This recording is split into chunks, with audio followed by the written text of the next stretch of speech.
Against the fading light, Blackwood Asylum looms a decaying monolith of forgotten horrors. Broken windows stare out like empty sockets, hinting at the madness within. Static flickers a visual echo of the chaos that once reigned. A voice whispers from the shadows. This is Blackwood Asylum, closed for decades, forgotten by the world, but not by those who hear it. Under a sky heavy with dread, Miller and Jones stand guard at the asylum gates, where the wind whispers tales of madness. Miller's unease sharpens as distant screams claw at the night. I swear, this place gives me the creeps. Did you hear that? Jones attempts to dismiss the growing dread. It's just the wind, Miller. Relax. The asylum looms, its dark silhouette a stark reminder of the horrors contained within. In the asylum's corridor, Miller cautiously ventures deeper into the chilling darkness. The oppressive silence is broken by a child's laughter, quickly turning into a blood-curdling scream. Hello? Is anyone there? Miller calls out, his voice trembling slightly in the echoing corridor. The screams intensify, then abruptly cease, plunging Miller into an unsettling silence. Drawn into the silence between screams, Miller remains frozen, captivated by the eerie quiet. As dusk descends, Blackwood Asylum looms a monolith of forgotten despair. The screen flickers with static, a visual echo of the asylum's haunted past. A low, unsettling hum permeates the air, a symphony of dread. A voice whispers from the shadows. This is Blackwood Asylum, closed for decades, forgotten by the world. In the eerie silence, Sarah cautiously steps into Blackwood Asylum, the broken door a grim gateway. Dust motes swirl around Sarah as the faint light reveals decay's haunting artistry. The flashlight beam cuts through the darkness, revealing the asylum's long, decaying corridor. Peeling paint and rusted medical equipment bear silent witness to the asylum's tragic past. Scattered patient files whisper tales of forgotten souls as Sarah continues deeper into the abyss. But not by those who hear it. Sarah ventures deeper into Blackwood Asylum, her footsteps the only sound in the echoing silence. She enters a large, empty room, the padded walls hinting at forgotten horrors. A faint whisper begins to emanate from the walls, growing louder and more distinct as the asylum awakens. Static intensifies. The flashlight beam falters, casting erratic shadows that dance with the rising dread. For locals, it's more than abandoned, it's alive. And it screams. Against a stormy night, Crestwood Asylum rises, a dark silhouette against the wrath of nature. Rain and wind relentlessly attack the asylum, its broken windows like vacant eyes staring into the abyss. A rusted sign, barely clinging to the decaying structure, whispers a forgotten history. Crestwood Asylum, established 1923. Shadows dance and writhe, cloaking the asylum in a shroud of isolation and decay. The scene exudes an aura of abandonment, as if the very stones of Crestwood Asylum are haunted by forgotten memories. Flickering light dances across the asylum basement, where shadows writhe against damp stone walls. The air is thick with the stench of decay and disinfectant, a grim testament to the horrors within. Rusted medical equipment lies scattered across the floor, glinting ominously in the weak light. Blood-stained restraints whisper tales of cruel experiments within these walls. In the desolate asylum ward, a haunting tableau of neglect unfolds under the stark light of day. Sunlight pierces through grimy windows, painting the scene with shadows that dance across the room like restless spirits.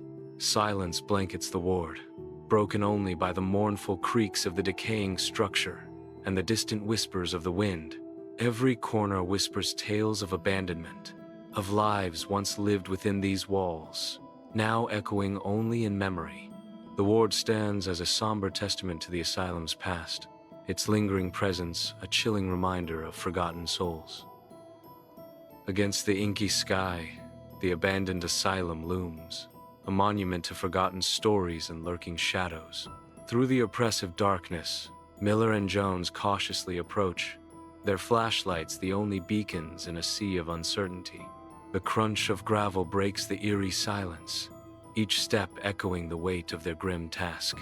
The main entrance looms closer, a gaping maw promising unknown terrors within. The air thickens with an unnatural quiet, as if the very stones are holding their breath.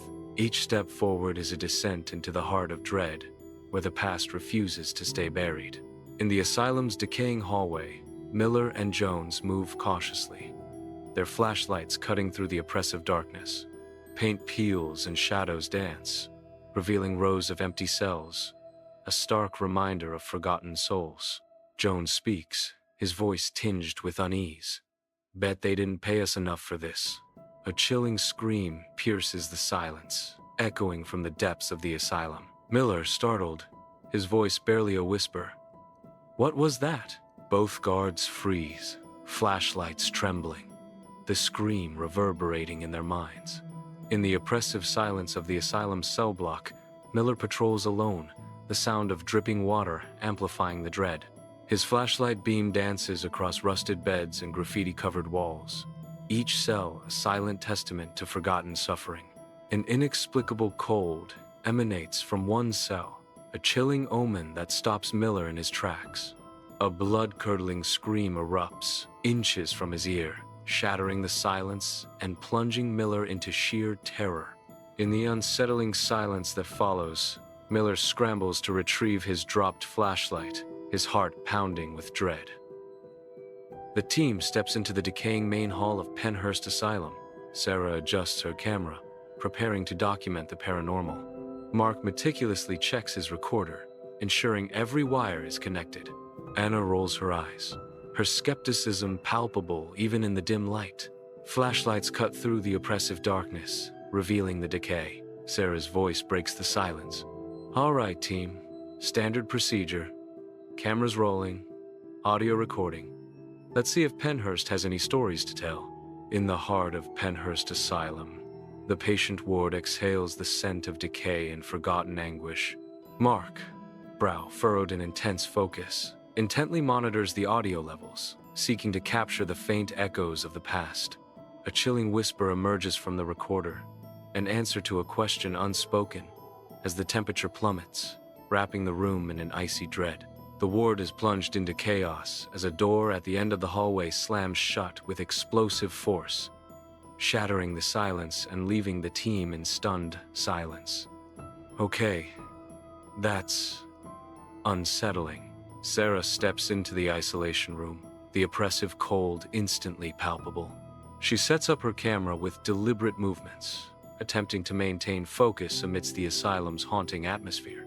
A blood-curdling scream echoes through the asylum, shattering the silence and unnerving everyone. The recorder captures the scream, followed by an unsettling burst of static. Anna, visibly shaken, declares, "That's it, I'm done. There's something seriously wrong here." The camera abruptly cuts out, leaving only static and the lingering echo of the scream.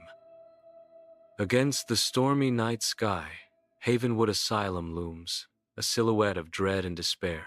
Lightning flashes, briefly exposing the asylum's decaying facade, a canvas of madness etched in stone. The wind howls through broken windows, carrying whispers of lost souls and forgotten horrors. Old maps and newspaper clippings hint at disappearances during the asylum's construction, fueling the legend of its cursed history. An ominous and foreboding mood settles over Havenwood, promising a night of inescapable terror. Dust dances in the faint light of the asylum archives, where Sarah and Mark delve into forgotten secrets. Sarah's gloved hand discovers a loose panel on a bookshelf, hinting at hidden truths. A hidden compartment reveals a leather-bound journal, a relic of the past. Mark spreads out architectural blueprints, his frown deepening as he uncovers discrepancies. Faint whispers echo through the room, as Sarah murmurs, "This place feels wrong." A chill permeates the air, raising goosebumps the asylum's secrets stir. Sarah and Mark enter the asylum's abandoned operating theater, where rusted surgical instruments glint ominously under the dim light. A sudden chill permeates the air, as disembodied screams echo through the blood-stained room. Sarah's eyes widen in terror as she glimpses the fleeting apparition of a tormented patient. The air crackles with unseen malice as distorted voices echo around them. Leave us. This is our domain. Under the cloak of night, urban explorers edge toward an abandoned building, their flashlights cutting through the darkness. Jake, their leader, captures their approach through the lens of his POV camera, the excitement palpable. The boarded-up entrance looms before them, a dark omen in the night. A surge of adrenaline courses through them as they prepare to breach the unknown. Jake's voice breaks the silence. All right, team, let's see what this place has to offer, he declares. Time to bust some myths. In the oppressive darkness of the abandoned hallway, explorers advance cautiously, their flashlights piercing the gloom. A chilling whisper slithers through the corridor, raising the explorers' hairs. A shadowy figure flickers momentarily at the edge of the light. Mia breaks the silence, her voice tinged with unease. Did you guys hear that? Mark dismisses the sound with false bravado. Probably just the wind. The explorers enter a vast chamber, their breath catching in the oppressive air. A shadowy figure stands motionless in the center, radiating an unsettling aura as the whispering intensifies. The whispers grow into tormenting echoes of their own names, driving the explorers to the brink of panic. The figure glides towards them, silently blocking their desperate escape, the camera shaking violently. Screams pierce the darkness, cut short as the screen fades to black, leaving only distorted whispers. Against the starless sky, the silhouette of the abandoned asylum looms. An eerie light spills from the windows, painting the night with dread. The asylum may be abandoned, but it's never empty. And if you listen closely, in the dead of night, you'll hear them too. The image slowly fades to black, leaving only the chilling echo of the asylum's past. The asylum looms, a silent monolith against the night, promising only shadows and decay. Sarah's breath hitches as they step inside. Did you hear that? Mark scoffs, a bravado laced with unease. It's just the wind, Sarah. Relax. As they venture deeper, dust motes dance in the flashlight beams, each a tiny ghost in the oppressive darkness. Faint whispers begin to weave through the silence, a chorus of forgotten souls. Fleeting shadows play tricks on their eyes, blurring the line between reality and nightmare. Sarah, isolated in the asylum's darkened ward, hears chilling whispers intensify, voices calling her name. A spectral figure materializes at the corridor's end, its eyes glowing malevolently, piercing the shadows. Sarah screams, terror seizing her as she desperately flees the apparition. Pursued relentlessly, Sarah's escape turns into a harrowing chase through the asylum's grim corridors. The terrifying encounter reaches its climax, leaving Sarah's fate hanging precariously in the balance. In the heart of the asylum, the question lingers. Would you dare enter?